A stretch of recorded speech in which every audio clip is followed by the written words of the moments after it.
awesome. Okay, so the Gauntlet of Fire. This is, oh my god, so cool. So Spike is like the coolest guy ever, right? And he goes to the Dragonland, and every single dragon gets called to the Dragonland because they have like this like glowing like thing, and they just start to like vibrate. And so all the dragons come to the Dragon King. Here's the Dragon King, right?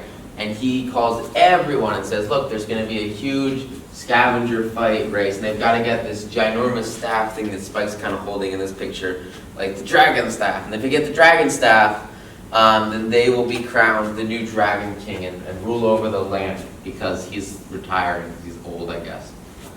And so everybody wants to be, the alpha male, right? Everybody wants to be the leader. Everyone wants to be the ruler of all the dragons. And he's also got a daughter named Ember who really wants to participate, but her dad won't really let her, so she kind of like just dresses up and pretends to do it. Anyway, because he doesn't think that like, I think it's a woman. He doesn't think that like women can lead and succeed. So I don't know. It's just a cool plot. So they go and they go and they go, and Spike goes, with Twilight and Rarity to support him, but they can't really like participate in it because it's like, you gotta like, swim through lava and go through like all these high intensity things, which is like super, super awesome. And like here's Ember, right? So Ember really, really wants to like win the staff and be the leader, and that's like her goal, right? That's her passion and her dream. And so to get to this point, like how does she get here, right? To going through this process, so everybody, everyone gets down. He says, all right, let's start this, right? And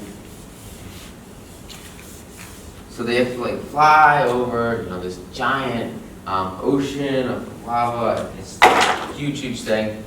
And then they get to this huge island thing where they've got the gauntlet, right? So the gauntlet is in this like special chamber over here, and it's in the middle of a big fire lava pit.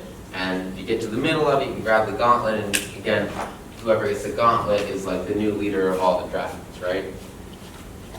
And so, like, all the dragons are like cutthroat competition because they all want to get this gauntlet, right? It's huge for them. And so,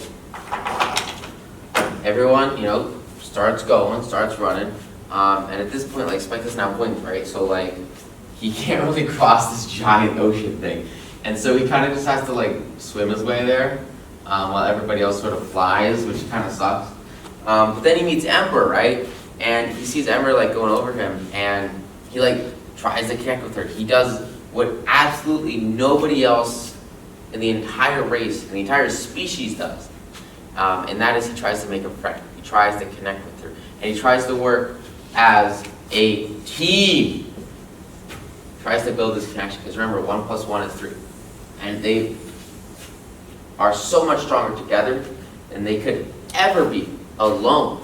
And so that's sort of what his goal is here initially, is to just make that connection with somebody. Because up until this point, like none of the dragons, he hasn't really met a lot of the dragons, except for like Garble, and Garble's kind of, he's the big red guy that makes fun of him. So it's just not a great situation. He has no one to work with, right? So he makes a friend and finds someone to work with. And like dragons, right, they're not used to this friendship, and they're not used to this connection. Like none of them have like really embraced friendship whatsoever, or use it in any regards in their daily lives, to have a connection with other people and to be with them and to grow with them and succeed with them, which is just like insane, right? And so because of that, this is like a new for Ember. So Ember's like, look, I don't know about this man, but what Spike does is he kind of like catches her when she falls and helps her out. So what he does is like, this is so important, and like no one does this. It's the idea that you want to add value to a relationship before you try to grow it. You want to build a solid foundation where you add value, you do the work, you put in effort, you put in energy, you put in yourself, you put in your expertise, whatever you can do. You go hard to give something to someone, be it like an act of kindness or praise or significance, or you just listen to them. This idea that you act first and you introduce yourself first. You go into the situation, you go into the relationship as a leader and as someone who is there to found and expand and grow the sphere of influence that you have, sort of more importantly, the connection between yourself and those around you, which is so huge. So that's exactly what Spike does. He goes super hard and connects with Amber fast, right? And that's huge. And so Amber, she's kind of convinced. She says, "All right, cool, sounds good, man. We can start to do a couple of things together." She's not like fully on board, but she starts to get with it. And then they get to, this big, mountain, and they go through the caverns, and all of a sudden they see Garble, right? And he's trying to, take the staff and be the dragon leader, and take over the, dragons, right? Excuse me. And there are like all these stones that they have to like jump through and jump over, and there's just this really dangerous setup that the obstacles they need to maneuver to get the staff to get the gauntlet of fire. And so what happens is Spike starts to slowly and carefully go through this process, while Ember holds off Garbunkle and stops him. He's like the only other person that's this far in the race in the scavenger hunt as they are. And so she like holds off this guy so that Spike can succeed. She leverages this relationship and has her full faith in her friend that he will get it done. And so Spike goes, and while he's helped by Ember, and only because he's helped by Ember, because he built value in this relationship, and he started developing it first, and he said, with full force and full might, we shall work together, even though nobody had ever even thought of working together earlier. All of a sudden, she has this awesome relationship. And they get to the end of this course. Spike grabs the gauntlet, lifts it in the air, shoots freaking giant fire lasers all over the place. And then he realizes that like he can't leave the dragons because he's got to go home. He's got to live in Ponyville. Like he doesn't live here, right? It's not his domain. It's not his place. It's not his space. And so what's he do? Finds the daughter, finds Ember, hands Ember this staff, and Ember becomes the ruler of all the dragons, the queen of the Dragonlands. Her father is ridiculously humble. He didn't even want his daughter to participate in this hunt. And yet by leveraging the power of friendship and the relationship that she builds with Spike, together they're able to find massive success and beat every other dragon in the entire clan, in the entire species, and have huge impact on each other. And more importantly, get the final goal. Get the staff. Get the gauntlet of fire. Give it to Ember, and she now becomes the leader of the dragons for like the entire rest of the show, which is just awesome, right? And it all stems from her connection with Spike. Like, how cool is that, right? Like, if you can get someone that powerful, like instantly, and give that to them, like this is a relationship that's gonna last for years and years, like forever, right? They will be friends till they die, because he just did something so huge for her that it's just like insanely difficult to ever walk away from that, to ever pass it up again. So just add a ridiculous amount of value to someone else's life and it will change everything because you're instantly in the door, right? I give you a tool to make it, like if I give some, like, here's a really great example and then I need to move on because we don't have a whole time. I was doing like my stock lectures, right? Like some of my deepest and closest friends today came from those local community seminars, and like some of my first initial trainings, and I teach people how to invest, and how to get like really like solid, like just crush it in the market, make a ton of money, which is like awesome, right? And as I started teaching that to people, just like a gratis, right? Gratis means free for those. It's a good word. I would recommend. It sounds better than free. It's like gratis. I don't know. I like it. But anyway, like I would teach these guys how to absolutely crush it. And then they would go out and they would make like $700 in their first day trading, and they would like absolutely doing an amazing time by like investing their money and letting it grow for them, and like just for free, right? And they would come back to me after that, and they would feel so like connected, right? Because you just give it out. You just say, this is it, this is the material, go freaking just do it, man, and succeed. And then like literally everyone that like actually listened and sat through it and went through all of the training had huge success. And so when you have something that's like foolproof and that works, then you can share with people, and you can give them a tool like this or anything that you have that can lead to surefire success. Just give that to them, and they will be a lifelong friend and a connection. They will pay a relationship that pays dividends for years and years and years to come, and it grows and grows and grows and grows as that mastermind connection expands, which is so powerful because it turns you from one person to 3 people in the flick of a finger. And if you do it for more than one person, you can do it for a group of people, all of a sudden you've just developed a power base. You've just developed your social group. You take anything that you know really, really well, just give like a live seminar or some class on it, and like seriously change people's lives, and all of a sudden you've got your friendship group in an instant. And all you have to do is figure out a way to get the high performance and the top people that you can possibly connect with to that and have an impact on them. And all of a sudden, it's this same situation, this same idea, this thought that all of a sudden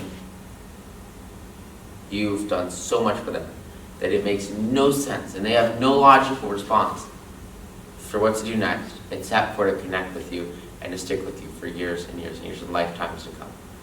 So really, really great way to just get in front of people and win friends and influence people. It's just freaking awesome. Oh my God, it changed my life. It's so great. Some of the closest companions that I have in my life have come from that, and I think they will continue to come from that. And so we'll see, like with you guys, like with the people, you know, this is like, so it's just awesome stuff. So no second prances. Okay, sweet. Okay. So Twilight, like, really doesn't like Trixie, because remember Trixie tried to like take over Ponyville twice and sort of like banished her and kicked her out of town and destroyed her friends and tried to kill everybody, and so like she's not a big fan of Trixie, which is kind of understandable. But Starlight, right, like Starlight's coming from this position of like basically she was in this totally evil place where like she was essentially like where Trixie was, right? She was taking over the world and being a bad person. And so because they have similar backgrounds, right? Like think about it like this, okay? These 2 people, they've lived through a very, very similar, like this is blue, this is blue. Like there's a couple of deviances, right? Like Starlight, you know, kind of like used magic to take over the world, and Trixie, she also used magic, but she was more like showing off and doing her thing. But like, it's very, very, very similar backgrounds between the 2. And so because of that, there's sort of like instant rapport, and they sort of understand each other very, very, very well and have a great connection out of the gate. So they leverage that connection. They leverage each other and they become very close friends very quickly, which is not actually, so Twilight, like she gets upset about this, right? Because again, she doesn't like Trixie. But think about it like this, right? So when Starlight like tried to kill everybody and stop the world from being saved ever, she forgave Starlight. She forgave Starlight at the end, right? Like her friends came together and they forgave her for what she did, and they moved on, and they, you know, assimilated her into their social group, and she became a significant, you know, it changed everything, right? Because you're adding friends. You're adding that fundamental personal base to the group, and therefore increasing the impact you can have while, you know, increasing the sphere of influence, right? The number of people, and thereby the number of brains, the number of minds that are contributing to the mastermind. And what's so cool about that is this idea that Trixie is sort of in the same spot as Starlight used to be. And now it's just up to Twilight to sort of like overcome these limiting beliefs, this wall. She's got to get past this wall. It's holding her back from accepting Starlight as someone of significance, someone of value, and someone that she should care about. She has to get over it, just like she got over it with Starlight, and accept Trixie into her life.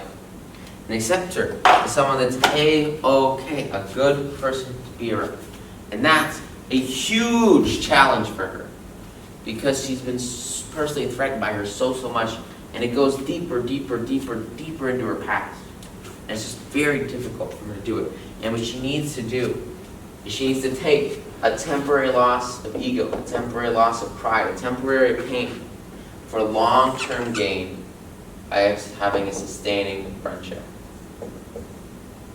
The instant she can have that sustained friendship, the instant she can change everything for herself and for those around her, all of a sudden, this is huge, right? This is massive. Because this friendship is so valuable. It's going to add to the whole social group. It's going to add to the mastermind. It's going to add to everything. And all she has to do is open up her mind and say, you know what? I forgive you. Let's move on. Let's move past this. And let's succeed as a team. Which is tough for her to do at the beginning. So Trixie comes to town. And she's got like this cool mobile home barrel wagon. It's like her magic wagon, and so she kind of travels in her magic wagon, and so that's kind of where they are in this picture. And she's giving a bunch of magic to it, right? She's just doing magic shows, which is her thing, right? That's what she loves to do and what she's really good at. Now that she's not taking over the world, which is also pretty good. And so she goes and she has Starlight come, and Starlight becomes her friend really, really quickly. And so she asks Starlight to be her great and powerful assistant, right? So Trixie, and then Starlight is her assistant, right? So Starlight, she helps her with the tricks, she helps her with the cards, she helps her with setting stuff up, some of the magic, and she's her human dummy for a lot of the tricks, and she teleport in and out of the coffins and all this, fun magic stuff. And they're just bonding together by doing, by becoming, by performing, and part of her professional career and what she's super passionate about, which again is magic, right? And so they just do it and do it, and one of the best ways once you are hooked in with someone and you have this initial connection to continue growing with it, it's just very, very basic, right? What do you do if you want to get closer to a woman? You just date, right? It's just this idea of doing things together is going to draw them closer and closer than anything else could possibly do, right? And so that's pretty much exactly what happens here, is they come together, all of a sudden, they're much closer. They're starting to form a stronger connection. And Twilight's a little bit jealous and a little bit pissed at the beginning, because again, she just can't overcome this negative image that she has of Starlight. And she sits down, she looks back at all of this, and she realizes she's got to change. She's got to change her mindset. She's got to change her viewpoint.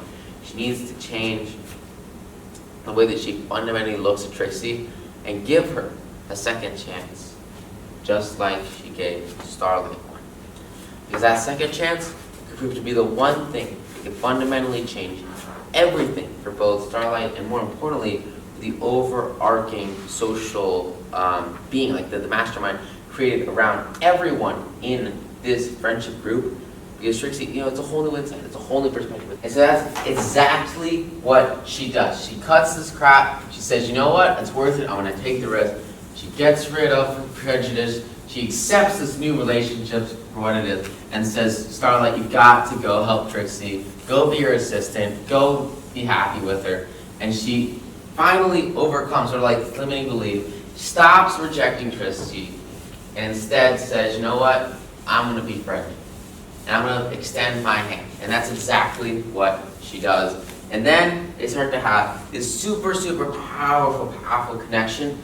And she feels so much better because now she's been accepted.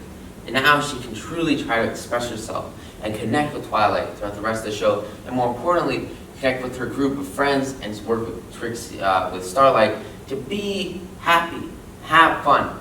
Because Twilight, she wanted Starlight to make one friend, one new friend. And she made that friend. She selected that friend. And Twilight didn't like it, but it's not Twilight's decision who Starlight hangs out with. She has to care, but not that much. And it's not like Trixie is the evil pony she used to be anymore. So she's good now, and it's okay. You gotta release the reins and let it happen, and let her succeed on her own, without influence and trap. That's exactly what she does, which is super, super, super awesome. Okay, awesome. So this is the episode where Rainbow Dash finally does it. She's been working basically her whole life to get to this point. She's harder and harder and harder and harder every single day.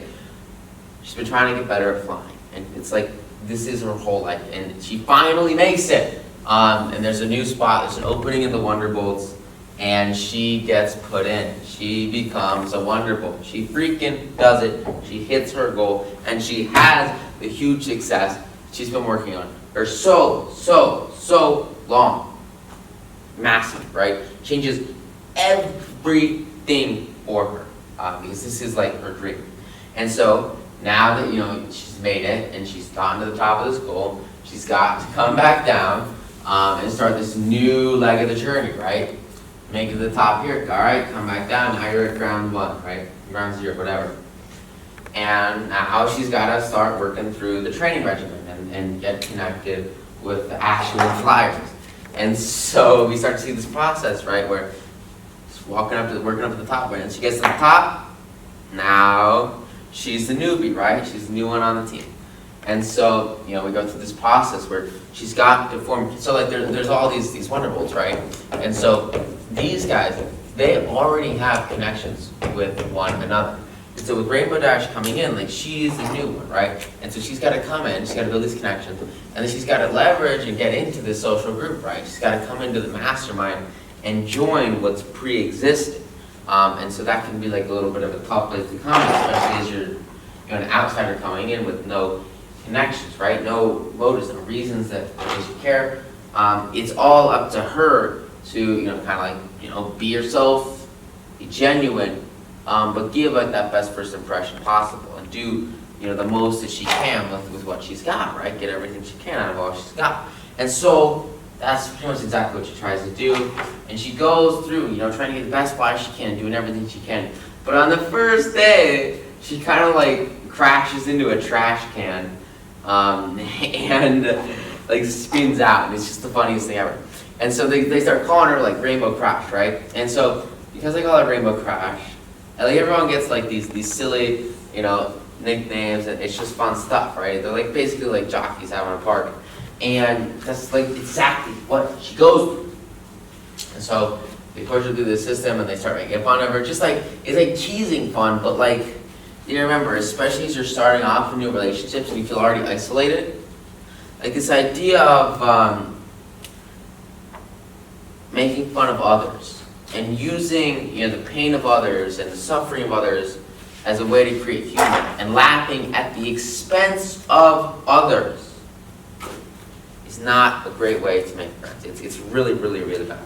Like self-pity and criticism is great, whatever.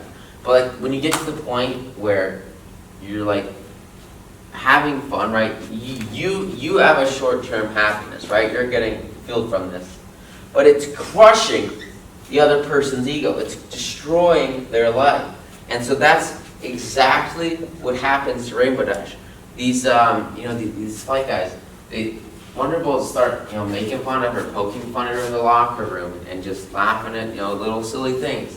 And it makes them happy for a little bit, but it destroys Rainbow Dash's self-confidence, and it crushes her belief that she can come into this new social group, move into this next period of her life, have this huge shift into success, because she's struggling to have the social connection.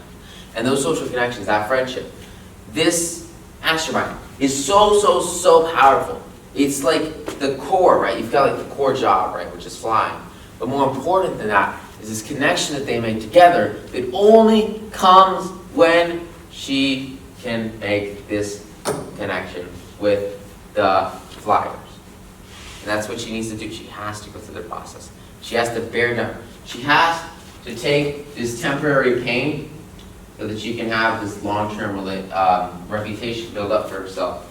And so she just has to sit there and freaking pound through it and take the pain, take the nickname, take the small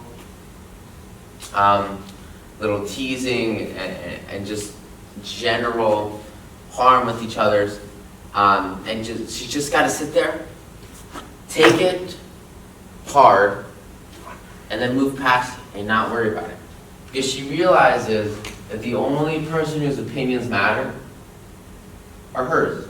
And nothing else can change who she is or what she does or what she's passionate about or the reason for her success. No one has any control over that except for herself. And she can only get better with the group, but she can never get worse with the group, right? Unless the entire group somehow manages to become worse flyers, which is literally impossible. Then the group will only drag her up because they're all already above her. They've been doing this for so long. And so this idea that like when you surround yourself with the most successful people, the most best leaders in your industry or whatever it is that you love to do, all of a sudden, like there's nowhere to go but up for her. And that's exactly what happens. She breaks through the name calling and all the crap at the beginning. Now, all of a sudden, she freaking starts to crush it, She gets in the routines, and this negativity, it fades away, and she starts to embrace it and says, you know what, I'm tough, it's not a big deal, you guys can call me names, doesn't freaking matter, I don't care. I've made it to the top. I've done all the work, I've put in the effort, and she has gone so hard to get to this point where she can step back and be who she wants to be and have this achievement that's going to move on to so much more in her life. I mean, this is literally where like people would work. Pegasus will fly their entire lives just to try to get a chance to be where she is right now. And so she has just abolished and gone over so many thousands of Pegasus. And it's just insane, the achievement here. And now, really, it's just a little nitpicky at the top and trying to connect with those there. But she has freaking made it. And because she's made it, she is so proud of herself. And that internal pride, right? This idea that your confidence comes from your successes and your experiences. She just had like one of the most powerful successes on the planet. I mean, this is huge for her. This success will fundamentally change like every aspect of her life. Because now she has such a she already had like an insane amount of self-confidence and a ridiculously great ego. But now, like names, crap, like this stuff just can't even touch her. Because she knows that she has succeeded far than anything ever before. And this is going to build her self-confidence up so much more than anything else she could ever desire or imagine. Is she freaking made it. We're working so hard for so long. And it's just such an amazing opportunity and final fulfillment for herself and for the work she's been doing, and a huge payoff for the years and years. Like, you gotta understand how many thousands of hours in her flying for no pay, right? She was not getting, recognition from the Wonderbolts for 99% of her career up until this point. And now it's huge. Now she's massive. Because she withheld until the end and just kept doing the same thing over and over and over again. So powerful. So huge. She found the one thing she wanted to do with her life, and she freaking did it. That's the power of an overall.